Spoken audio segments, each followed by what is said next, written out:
सोचो, रात के 12:30 बजे एक टैक्सी ड्राइवर अकेला सुनसान पहाड़ी रास्ते पे गाड़ी चला रहा है और अचानक से एक औरत उसकी टैक्सी में आकर बैठ जाती है और उससे ये कहती है। मरना अभी चाहोगे या अपनों से अलविदा कहने के लिए वक्त चाहिए? तब तुम क्या करोगे? हेलो एवरीवन, स्वागत है आप सभी का मेरे यूट्यूब चैनल पे। मैं यहाँ आप लोगों के साथ हुई real life horror incident share करता हूँ।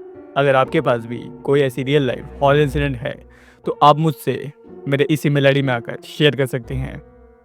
तो चलिए आज की कहानी हम शुरू करते हैं। आज की कहानी सुनने के बाद शायद आप रात को अकेले सफ़र करना बंद कर देंगे। ये कहानी हमसे पवन ने शेयर किया है। पवन एक 45 साल का टैक्सी ड्राइवर है। वो मोस्टली रात में गाड़ी चलाता है। रात काफ़ी ठंडी होती है वहाँ पहाड़ियों में, और ऊपर से रात में किराया भी डबल मिलता है। उस रात भी उसने सोचा एक लास्ट पैसेंजर ले लेता हूँ और फिर घर चला जाऊँगा। देहरादून से ऋषिकेश की तरफ जाने वाली एक पतली सी रोड थी, बिल्कुल सुनसान। तभी एक स्ट्रीट लाइट के नीचे एक औरत खड़ी मिली। वाइट गाउन पहना था। उसने हाथ हिलाकर उसे रुकने का सिग्नल दिया। वो वहाँ जाकर रुक गया और उसने कहा, डाउनटाउन चलोगे भैया, पुराने प्रभात सिनेमा के पास? मैं वहाँ उतर जाऊँगी। मैंने कहा, हाँ हाँ आ जाइए। और फिर उसने धीरे से दरवाज़ा बंद कर दिया और गाड़ी में बैठ गई। जैसे ही वो बैठी उसने मुझसे बात करना शुरू कर दी।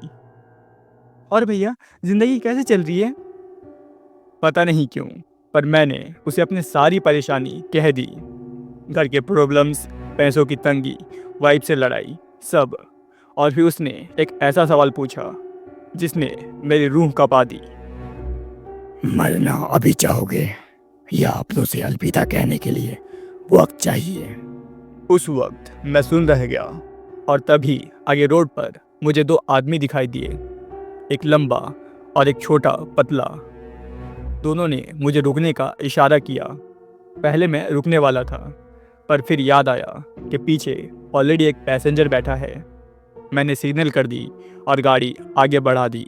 थोड़ी देर बाद हम अपने डेस्टिनेशन पुराना प्रभात सिनेमा के आसपास पहुंच गए। मैंने गाड़ी रोकी और पीछे मुड़कर कहा, लो मैडम, आपका डेस्टिनेशन आ गया। लेकिन पीछे सीट खाली थी। वो औरत गायब हो चुकी थी। मेरा खून जम गया और तभी मैं वहाँ से कूद के भाग गया। मैं गाड़ी छोड़ के दूर जाकर बैठ गया। तभी सिनेमा का एक सिक्योरिटी गार्ड आ गया और बोला, क्या हुआ भाई साहब, सब सही है आपके साथ? मैंने डर कर कहा, वो औरत अभी तो वो टैक्सी में थी और गायब हो गई। गार्ड ने गाड़ी देखी और बोला, मैंने तो किसी को उतरते नहीं देखा। फिर मेरी हाथ में पकड़ी जॉइंट की तरफ इशारा करके बोला, लगता है ये थोड़ा ज़्यादा स्ट्रॉन्ग था। मैं हिल गया। मैंने सब उसे शेयर किया। उसने बस इतना कहा, हो सकता है वो जिन थी और तुम बच गए। उस रात मैं टैक्सी वहीं छोड़कर घर भाग गया। कुछ दिन बाद मैं कैफ़े में दोस्तों के साथ था। तभी वही गार्ड मेरे पास आया। उसने एक न्यूज़पेपर निकाली और मुझे दिखाया।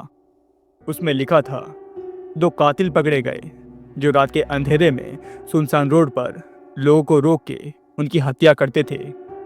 और सबसे नीचे लिखा था, उन्होंने कहा था एक टैक्सी ड्राइवर बच गया था, जैसे कोई जिन उसे हमसे छीन कर ले गया हो। पेपर में उन 2 कातिलों की फ़ोटो थी, एक लंबा और एक छोटा पतला। मेरे साथ बैठा गार्ड मुझे बस घूर कर देख रहा था, क्योंकि अब हम दोनों जानते थे अगर आप जिन को देख सकते हो तो जिन भी आपको देख सकता है। तो दोस्तों, आपको क्या लगता है, क्या वो औरत असली में जिन थी जो ड्राइवर को बचाने आई थी, या फिर बस एक बहन थी? अपनी राय ज़रूर कमेंट करके बताना। अगर आपको ये वीडियो पसंद आया तो इस वीडियो को लाइक, शेयर और सब्सक्राइब कर दें। और हाँ, अगर आपके पास भी कोई ऐसी रियल लाइफ हॉरर इंसिडेंट है तो आप मुझसे इस ईमेल आईडी में आकर शेयर कर सकते हैं। क्या पता अगला स्टोरी का नरेशन आपका हो। तो मैं मिलता हूँ आपसे एक न्यू हॉरर वीडियो में। तब तक के लिए बाय बाय।